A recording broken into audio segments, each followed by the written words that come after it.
Today is a fantastic day for Sydney FC with the appointment of Graham Arnold as our new head coach. Graham is a coach of the highest calibre and he has a proven track record. He's an A-League Championship winning coach and he knows what it's like to compete in the Asian Champions League. He's a proven ability to identify and develop the best young Australian talent, and he also has a real strength at building teams with a culture of success. What's more, he's a Sydney boy, born and bred. He played his first games here, he coached his first teams here. Now, over the last 2 weeks, it's become very clear to the Sydney FC board that Graham was the standout candidate for our club. The board assessed candidates on a range of criteria, and we were looking for a candidate that could deliver on our high-level strategic vision and also deliver on our football objectives. We wanted somebody with the right character and the right experience with a proven track record of success. We wanted somebody who could identify and develop the best young Australian talent. And very importantly, we wanted somebody that we could build around at this club for the long term. And as I said, it was very clear to us as a board that Graham was the right man for the job.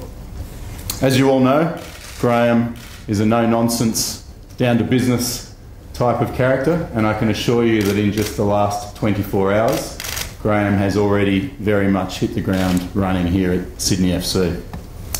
He's full of drive and ambition for our great club, and I, along with Tony and everyone at Sydney FC, are looking forward to working with him over the coming seasons. Thank you. Over to you, Graham. Thanks, Scott. Thanks for those nice words, and it's such an honour to be sitting here today in front of you all.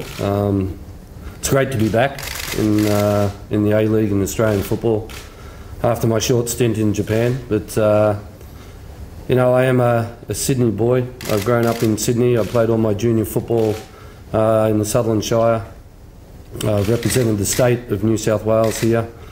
I love that football stadium just outside there, Allianz, where it's given me a lot of great memories over the years, playing for the national team or working with the national team, and obviously the finish to last season here.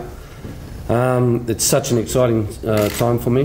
I truly appreciate the support that Tony Pignata, Scott Barlow and the board have given me with the 3-year contract. I will work and endeavour every part of the day to fulfil that trust that they've put in me, and it's an extremely exciting time for not only myself but for the future of Sydney FC. One of the dreams I always had from day one the A-League started was to coach Sydney FC. When that timing and when that occasion was going to occur, I couldn't answer that, but I truly believe that with the new direction that the club has spoken to me about, the appointment of Han Berger on the board in a football sense has really shown me that the time is now right, and I'm really excited about the future of Sydney FC. I'm extremely looking forward to working with some real quality players. Obviously the young boys, Terry Antonis, Ryan Grant, Grigor Hadji, players like that have represented Australia at junior level. Also looking forward to working with some very experienced, seasoned pros, Sasha Oganovsky, Ali Abbas and those type of players, and then on top of that having the privilege for the first time in my coaching career in the A-League of being able to get 2 marquee players into the club and starting with that. So once again, thank you Scott and the board obviously, and Tony for the appointment, and I look forward to a successful future. Any questions?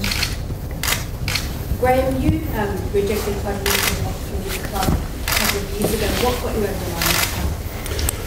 Look, I think, as I said, timing is everything. you know, last time it was a precarious stage. At the time, Sydney didn't have a CEO.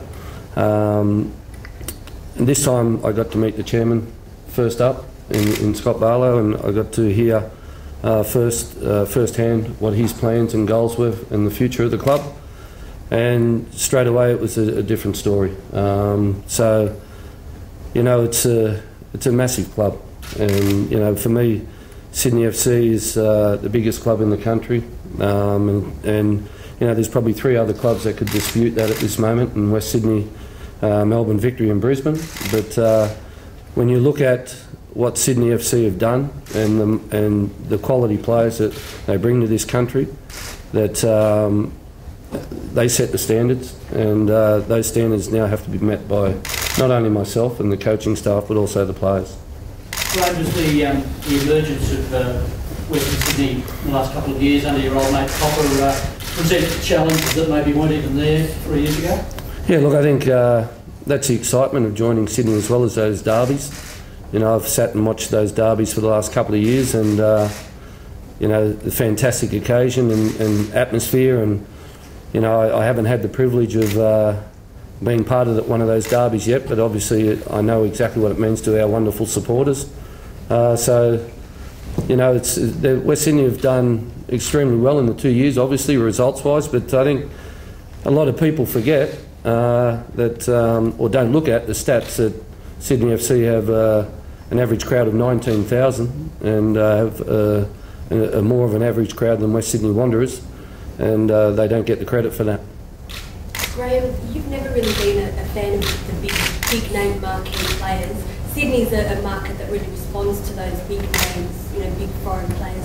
Will you look to get one like that at this time? I wouldn't say that I was never a fan. I worked at a club that couldn't afford to have a marquee, but if you look what Alessandro Del Piero did for this league and for this football club, it's massive. And you know, I think, you know, we have to get our due diligence right on the marquee players, and that's what I've stressed to both Scott and Tony, that we need to take our time and make sure that we get the right ones who can have an impact that Alessandro did. And if we do that and do that well, then you know, the way the A-League is going forward, then obviously the place for marquee players is massive for this club.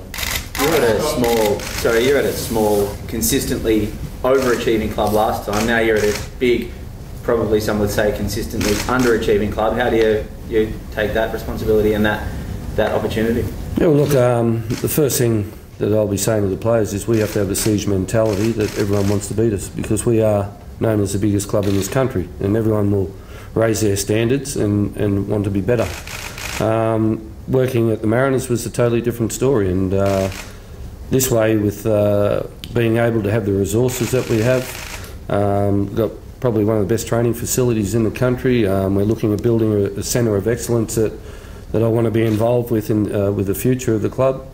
That those type of things really gets you excited, and as I said, it was quite an easy decision after a couple of discussions. Scott, can I ask you, the attrition rate of coaches at this club has been pretty high, you all know that. How confident can Arnie feel that he can fulfil his contract and also his vision for the club, given that he seemed to go through coaches very quickly? Yeah, the important part of the selection criteria that we just stepped through was ensuring that we could bring somebody on board that we were confident around building around long term.